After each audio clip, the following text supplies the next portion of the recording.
جیلانی میرے غوث پیا جیلانی بسم اللہ الرحمن الرحیم میرے Ghaus Piya program secret of the secrets کی سیریز پر مبنی جو سلسلہ امہ چینل نے شروع کیا ہے، اس سلسلے کا دوسرا پروگرام محترم ناظرین کی خدمت میں حاضر ہے، اور یہ پروگرام جو 7 سلسلوں پر مبنی ہیں، حضور غوث اعظم شیخ عبدالقادر جیلانی رحمت اللہ تعالی علیہ کی بارگاہ میں ہدیہ عقیدت پیش کرنے کے لیے ترتیب دیے گئے ہیں، اور آج کے اس پروگرام میں میرے ساتھ تشریف فرما ہیں محترم المقام حضرت العلامہ سید محمد عرفان مشہدی دامت برکاتہم القدسیہ۔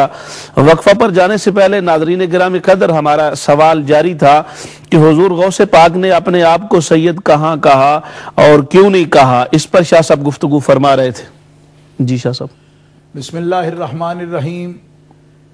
حضرت قبلہ علامہ خورشید عالم صابری صاحب، میں اس سوال پر بات کر رہا تھا کہ حضور غوث الثقلین کے سید ہونے کا انکار کیوں کیا جاتا ہے، تو میں نے تفسیر روح المعانی جلد نمبر 8 سے علامہ سید محمود آلوسی رحمۃ اللہ علیہ البغدادی کی تحقیق پیش کر رہا ہوں کہ آپ فرماتے ہیں عسا لعلہ اور لیتا کی باتیں، یعنی شک کی باتیں، غوث الثقلین کی قطبیت کاملہ، فردیت مطلقہ، سبحان اللہ، اور آپ کی قطب اکبر ہونے، غوث اعظم ہونے اور فرد اکمل ہونے کی ان شانوں کا منکر صرف وہی فرقہ ہے جو حضرت سیدنا ابو بکر صدیق رضی اللہ تعالیٰ عنہ کی افضلیت کا اور آپ کی شان کا منکر ہے۔ یعنی میں اپنی زبان میں کسی فرقے کا تعین نہیں کر رہا، میں ایک بہت ہی پائے کے مشہور مفسر بزرگ کی زبان سے آپ کو بتا رہا ہوں کہ غوث اعظم رضی اللہ تعالیٰ عنہ سے چڑ ان لوگوں کو ہے کہ جو حضرت سیدنا صدیق اکبر رضی اللہ تعالیٰ عنہ کے دشمن ہیں، وہی حضرت سیدنا غوث اعظم رضی اللہ تعالیٰ عنہ کو منکر ہیں۔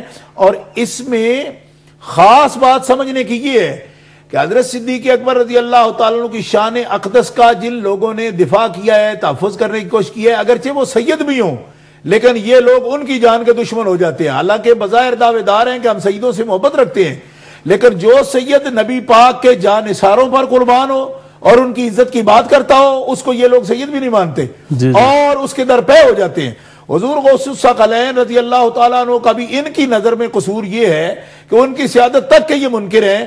اس کی کئی وجوہات میں سے سب سے بڑی وجہ یہ ہے کہ حضور غوث پاک کا ایک عقیدہ میں غنیہ شریف سے ہی آپ کو پیش کر رہا ہوں، غنیۃ الطالبین کے صفحہ نمبر 366 جلد نمبر اول جو مطبوعہ بغداد ہے، اس کے اندر سرکار یہ فرماتے ہیں کہ اہل سنت کا اتفاق ہے، اتفاق اہل سنت علی وجوب الکف عما شجر بینہم، اہل سنت و جماعت کا اس امر پر اتفاق ہے کہ صحابہ کرام کے درمیان جو کچھ ناہموار کوئی بات ہوئی ہو یا اختلاف ہوا ہو، ہم اس کے بارے میں زبان نہیں کھولتے۔ یہ حضور غوث پاک کی اپنی اصل عبارت عربی کی پیش کر رہا ہوں۔ آپ فرماتے ہیں اہل سنت و جماعت کا یہ متفقہ عقیدہ ہے کہ صحابہ کرام کے درمیان اگر مشاجرت کا یہ کوئی جھگڑا ہوا ہو تو اس جھگڑے پر ہم کلام نہیں کرتے، اور والامساک عن مساویہم، ان کو برا کہنے سے ہم اپنی زبانیں روکتے ہیں، وَإِظْهَارُ فَضَائِلِهِمْ وَمَحَاسِنِهِمْ، اور اس پر ہمارا اتفاق ہے کہ ہم ان کی فضیلتوں کا بیان کریں گے، صحابہ کے حسن کا بیان کریں گے، ان کی نیکیوں کا بیان کریں گے، اور ان کے جو معاملات ہمیں اس میں اختلاف نظر آئے اس کو اللہ کے سپرد کرتے ہیں کہ جو اللہ اس کا فیصلہ کرے گا وہ درست ہے۔ اور جس صاحب فضل کا جو فضل ہے، یہ آپ کے الفاظ مبارکہ میں کوٹ کر رہا ہوں، میرے بھائی عبد الرحمن سلطانی صاحب نے پوچھا تھا کہ وجہ کیا ہے، تو وجہ میں عرض کیے دیتا ہوں کہ غنیہ شریف میں ہی صفحہ نمبر 366 اور جلد نمبر 1 جو مطبوعہ بغداد ہے، اس کو 2 جلدیں اس کی الگ الگ موجود ہیں، اس کے اندر سے میں یہ عبارت آپ کی پیش کر رہا ہوں، عقیدہ نمبر 8 ہے، اس کے اندر آپ فرماتے ہیں کہ مشاجرت پر ہم کلام نہیں کرتے، زبانیں روکتے ہیں، اور ان کی برائی نہیں کرتے، صحابہ کرام کی کوئی بھی ان میں راجح مسلک ہو اس کا یا مرجوح مسلک ہو، ہم اس پر برا بلا نہیں کہتے، اور ان کے فضائل بیان کرتے ہیں، ان کی خوبیاں بیان کرتے ہیں، اور کسی معاملے میں ہمیں سمجھ نہ آئے کہ یہ مرجوح کام جو کیا ہے، راجح نہیں کیا کسی صحابی نے، افضل کام اس سے نہیں ہوا، تو اس کو اللہ کے سپرد کرتے ہیں کہ مالک وہ تیرے حبیب کے چاہنے والے ہیں، تو جان اور وہ جانے۔ ہم چونکہ بعد میں پیدا ہوئے کم رتبہ لوگ ہیں, ہم تو صرف مسلمان ہیں, مومن ہیں, تو ہم بڑی بڑی زبانیں اتنی لمبی کر کے ان پر جو ہے نا زبانیں تان دراز نہیں کرتے, بلکہ غوث پاک فرماتے ہیں اہل سنت کا اتفاق ہے کہ ہم صحابہ کی مشاجرت میں زبان نہیں کھولتے, زبانیں بند رکھتے ہیں, بلکہ ان کے حسن بیان کرتے ہیں, ان کی خوبیاں بیان کرتے ہیں اور ان کے فضائل بیان کرتے ہیں. یہی میرے غوث پاک کا, میرے بادشاہ کا جرم بن گیا ان لوگوں کے نزدیک کہ جس نے صحابہ کی عظمت کا دفاع کیا آج اس کو سید نہیں مانا جاتا, اور خود چاہے جس کو تقویت, نقویت, بخاری 18 لاحق سابقے مراسیوں کے ناموں کے ساتھ لگا دیں اور ان کو سید ٹھہرا لیں, اور جو سید السادات ہے, جو معین الدین چشتی اجمیری کا بھی بادشاہ ہے اور جس کو اولیاء زمانہ نے اپنا بادشاہ تسلیم کیا ہے, آج اس کی سیادت کا انکار کرتے ہیں. اس کی وجہ یہ ہے کہ غوث الثقلین نے یہ بتایا کہ اہل البدع وہ دنیا میں نہیں بلکہ آگ والے جہنم کے کتے ہیں, وہ ان کا دین و مذہب سے کوئی تعلق نہیں. اور ان فرقوں میں جن کو جہنم کے کتے آپ نے فرمایا, ان میں پہلے وہ لوگ بیان فرمائے ہیں جو صحابہ کرام پر زبانیں تان دراز کرتے ہیں, صحابہ کرام پر زبانیں تان دراز کرتے ہیں, زندیق فرمایا آپ نے ان کو. اور یہ آپ کا عقیدہ نمبر جو ہے, یہ میں آپ کی خدمت میں عرض کیے تھے, تو الغنیہ شریف اٹھا کے لکھ رہے ہیں صفحہ نمبر 374 پر, یہ عقیدہ جلد نمبر 1 کے اندر موجود ہے. صفحہ نمبر 375 پر بھی یہ عقیدہ آپ نے لکھا ہوا ہے کہ جو لوگوں نے صحابہ کرام پر زبانیں تان دراز کی وہ زندیق ہے, ملحد ہیں, وہ دین سے خارج ہیں. کیوں کہ آپ فرماتے ہیں کہ ہم تو حضرت سیدنا امیر معاویہ رضی اللہ تعالیٰ عنہ جو فتح مکہ کے موقع پر آپ نے اسلام ظاہر کیا, اگرچہ حدیبیہ کے مقام پر موجود ہے کہ آپ ایمان لائے تھے حدیبیہ کے موقع پر, مگر اظہار آپ نے فتح مکہ کے موقع پر کیا. حضرت امیر معاویہ رضی اللہ تعالیٰ عنہ نے فرمایا کہ جب میرے امام حسن نے, میرے جد اعلیٰ نے ان کو خلافت سونپ دی تو اب ان کو کوئی ملک بھی نہ کہے, نرا بادشاہ بھی نہ کہے. کیوں کہ جب خلیفہ برحق نے خلافت سونپی تو اب معاویہ خلیفہ برحق بن چکے ہیں. یہ کیسے ہو سکتا ہے کہ خلیفہ برحق ان کی بیعت بھی کرے اور ان کو خلافت بھی سونپے, تو وہ ملوک جبابرہ میں سے سمجھا جائے وہ ملک رہا ہوگا. لیکن جس وقت میرے حسن نے ان کو خلافت سونپ دی تو اب امیر معاویہ بھی خلیفہ قرار پائے ہیں. یہ حضور غوث الثقلین کی عبارت اصلی ہے جو میں آپ کی خدمت میں پیش کر رہا ہوں. یہ وہ جرم بن گیا غوث پاک سرکار کا کہ ایک جماعت بفر اٹھی کہ وہ تو سید نہیں ہیں. ارے اس طرح نظر دوڑے نہ برچھی تان کر, وہ تو حضرت مولا پاک کے وہ بیٹے ہیں کہ جن کے لیے ہمارے حضور قیوم زمانی, قندیل رونانی, شہباد لامکانی, مجدد الفسانی اپنے مکتوبات شریف میں حضرت خواجہ نور محمد تیاری رحمت اللہ علیہ کے نام مکتوب میں لکھتے ہیں کہ غوث اعظم. حضرت ایک کال لے لیں آپ کی اجازت ہو. یاسر محمود صاحب بریڈ فورڈ سے. السلام علیکم یاسر محمود صاحب. وعلیکم السلام جناب قبلہ شاہ صاحب, السلام علیکم. وعلیکم السلام ورحمۃ اللہ. شاہ صاحب سوال میرا آپ سے یہ ہے کہ حضرت غوث پاک رضی اللہ تعالیٰ عنہ ان کا وصیت میں جو مراتب ہیں وہ, اور حضرت امام مہدی علیہ السلام کی جو وصیت کبریٰ ہوگی ان کی, اور حضرت امام حضرت غوث پاک رضی اللہ تعالیٰ عنہ ان کی وصیت کبریٰ میں, ان میں مراتب میں کیا ہے, کون مراتب میں زیادہ بلند ہے؟ جی ٹھیک ہے یاسر محمود صاحب, آپ نے جوائن کیا, شکریہ, آپ کا سوال پہنچ گیا. انشاءاللہ تعالی ضرور آپ کے سوال کا جواب پیش کریں گے باری پر. ماشاءاللہ حضرت شاہ صاحب بہت ہی تفصیل سے آپ نے جواب ارشاد فرمایا. اس کا اگلا ہمارا سوال ہے غنیت الطالبین کے اندر. پہلی بات تو یہ آپ اس کو تھوڑا کنفرم فرمائیں گے کہ کیا غنیت الطالبین واقعی حضور غوث پاک کی کتاب ہے؟ غنیت الطالبین جو ہے وہ بنیادی طور پر جن لوگوں نے حضور غوث اعظم رضی اللہ تعالی عنہ کی تصانیف کی فہرست جو جاری کی ہے, غنیت الطالبین اس میں شامل ہے. غنیت الطالبین کے تراجم عربی میں, فارسی میں, اصل فارسی میں تھی تو عربی میں بھی موجود ہے, اور اس کے ترکی میں بھی تراجم ہیں, دنیا کی کئی زبانوں میں اس کے تراجم ہو چکے ہیں. لیکن اس پر تحقیقی مقالہ جناب شمس بریلوی صاحب کا جو اردو میں غنیت الطالبین شریف چھپی ہے, اس کے اوپر حضرت شمس بریلوی کا جو مقدمہ ہے بڑا تحقیقی موجود ہے. اس کے اندر انہوں نے یہ ثابت کیا ہے کہ غنیت الطالبین کے بعض مقامات جو ہیں وہ الحاقی ہیں, لیکن حضور غوث پاک رضی اللہ تعالی عنہ کی دیگر کتب کے ساتھ ملا کر کے یہ معلوم کرنا آسان ہے کہ کون سے مقامات اس کے الحاقی ہیں اور کون سے مقامات اصلی ہیں. کیوں کہ اصل میں یہ ان لوگوں کو زیادہ دقت پیش آتی ہے جو حضور غوث پاک کے ذوق فکر سے آشنا نہیں ہیں.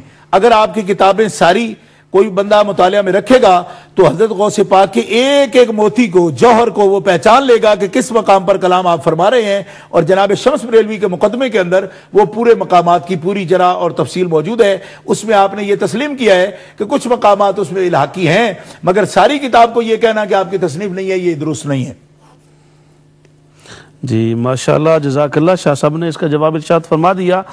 ہمارے ساتھ تشریف فرما ہیں پیر سید منور حسین بخاری دامت برکاتہم القدسیہ. جی شاہ صاحب. السلام علیکم ورحمۃ اللہ وبرکاتہ. وعلیکم السلام ورحمۃ اللہ وبرکاتہ. میں آج اس پروگرام کو اس دل سے دیکھ رہا ہوں کہ جس دل سے آپ دونوں بزرگ پروگرام کو پیش کر رہے ہیں، اس لیے کہ حضرت قبلہ مناظر اسلام اور شیر اہل سنت جس پر الحمدللہ مجھے فخر ہے اور پوری امت کو فخر ہے، امہ چینل کو فخر ہے، اور اہل سنت والجماعت کی ہر شخصیت کو فخر ہے کہ سرور عالم صلی اللہ علیہ وسلم کا یہ سپاہی سرکار کا یہ بیٹا اور غوث پاک کا یہ لاڈلا بیٹا، میں کہتا ہوں کہ آج الحمدللہ نبی اکرم صلی اللہ علیہ وسلم کے اس شہزادے کی عظمت کی گواہی جس طرح پوری دنیا کو دے رہا ہے.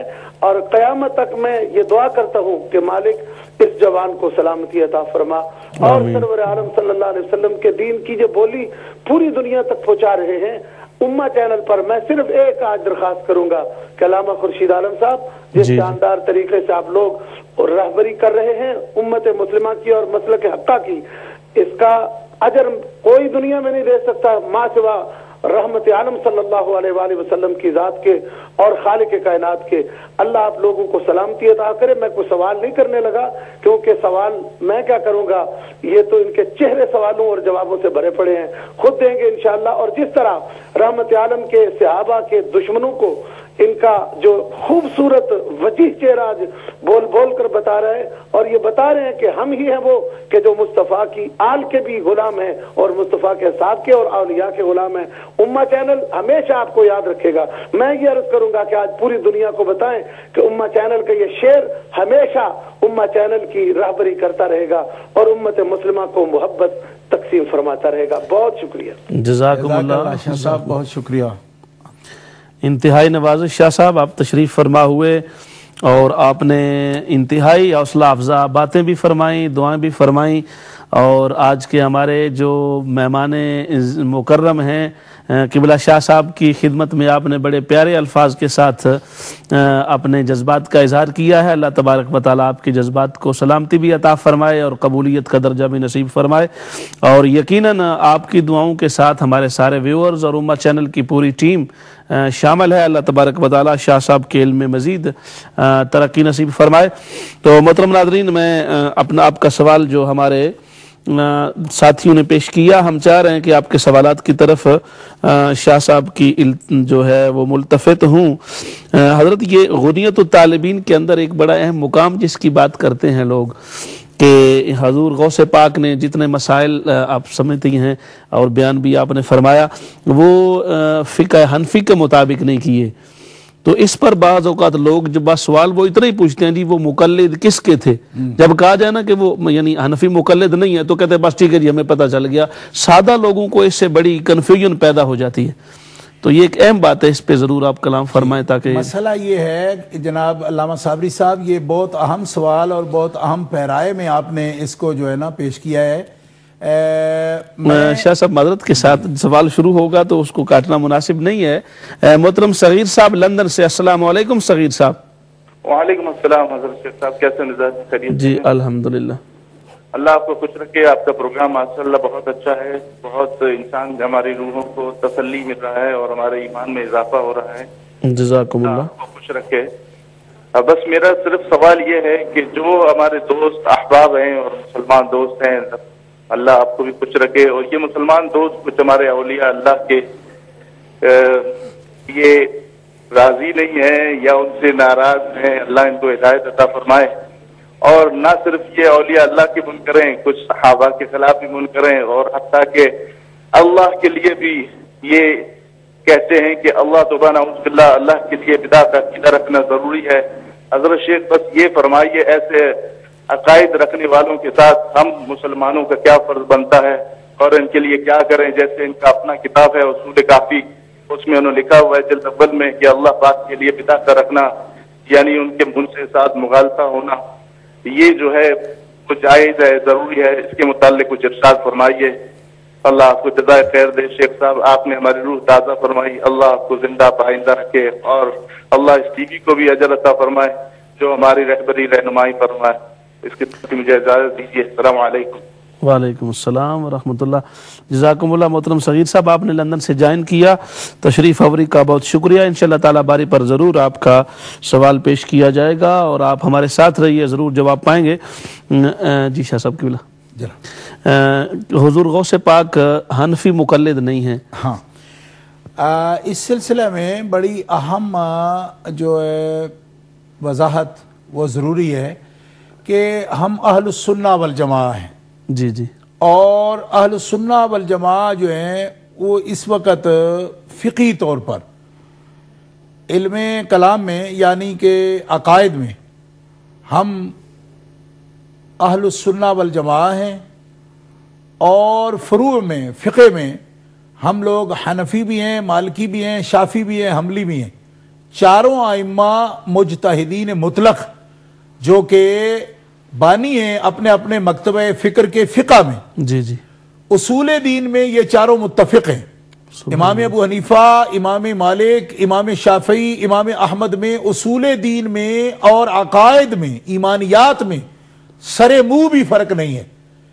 کہیں کسی مسئلہ کی تعبیر میں فرق ہے، بیسکس میں، پرنسپل میں ان کے درمیان سر منہ بال برابر بھی فرق نہیں ہے. چاروں ائمہ اہل سنت و جماعت ہیں، اہل حق ہیں، اور اس جماعت کے پیشوا ہیں جس کے لیے قرآن مقدس میں یہ گواہی موجود ہے، یوم تبیض وجوہ اما الذین ابیضت وجوہہم ففی رحمت اللہ. اور صاحب تفسیر قرطبی فرماتے ہیں وہ جماعت کے قیامت کے دن جن کے چہرے چاند کی طرح، چودھویں کے چاند کی طرح چمکتے ہوں گے، اور جو غر محجلون ہوں گے. جیسے سرکار نے فرمایا کہ میری امت 5 کلیان ہوگی کہ ان کے اعضائے وضو چمکتے ہوں گے جس طرح چودھویں کا رات چمکتا ہے. تو صاحب تفسیر قرطبی حضرت مولا پاک کے حوالے سے لکھتے ہیں ہم اہل السنت والجماعہ، وہ اہل السنت والجماعہ ہوں گے قیامت کے دن جن کے چہرے چاند کی طرح روشن ہوں گے.